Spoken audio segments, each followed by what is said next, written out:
మనసుకి మన్మథ ప్రచోదనం అనేటటువంటి లక్షణము ఉంటుంది, అది సహజం. కానీ దానికి విరుగుడు కూడా ఉంది లోకంలో.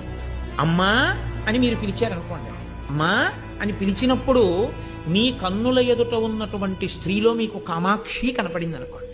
కంచిలో దేవాలయంలో కూర్చున్న నా తల్లి ఉందే, ఆమెయే ఇదిగో ఈ రూపంతో నా ఎదురుగుండా ఉంది అని నేను భావన చేసి అమ్మా అని మాట్లాడాను అనుకోండి. అమ్మా అని నేను అలా భావన చేసి మాట్లాడిన ఉత్తర క్షణంలో పొంగుతున్న పాల మీద నీళ్లు, అంతకన్నా ఇంక నేను దాని వివరణ చేయక్కర్లేదు.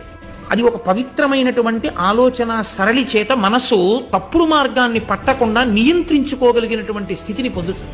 మన్మధుని యొక్క బాణము, ఆ తాపము కచుని ఎందుకు కలగలేదు? ఆయనకి ధర్మాన్ని పట్టుకున్నాడు. మా గురువుగారు అమ్మాయి కాబట్టి నాకేమవుతుంది? చెల్లెలవుతుంది. నా చెల్లెలు అన్న భావన కలిగిన నాడు ఇంకా ఆయన బ్రహ్మచారి అయితే మాత్రం ఆయనకి మన్మథ తాపం ఎందుకు కలుగుతుంది?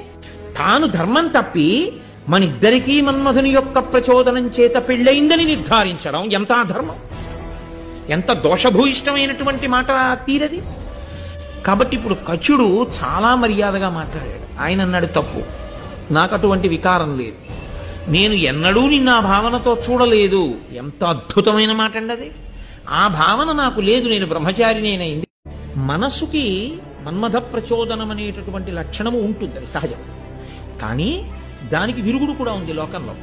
అమ్మా అని మీరు పిలిచారనుకోండి, అమ్మా అని పిలిచినప్పుడు మీ కన్నుల ఎదుట ఉన్నటువంటి స్త్రీలో మీకు కామాక్షి కనపడింది అనుకోండి. కంచిలో దేవాలయంలో కూర్చున్న నా తల్లి ఉందే, ఆమెయే ఇదిగో ఈ రూపంతో నా ఎదురుగుండా ఉంది అని నేను భావన చేసి అమ్మా అని మాట్లాడాను అనుకోండి.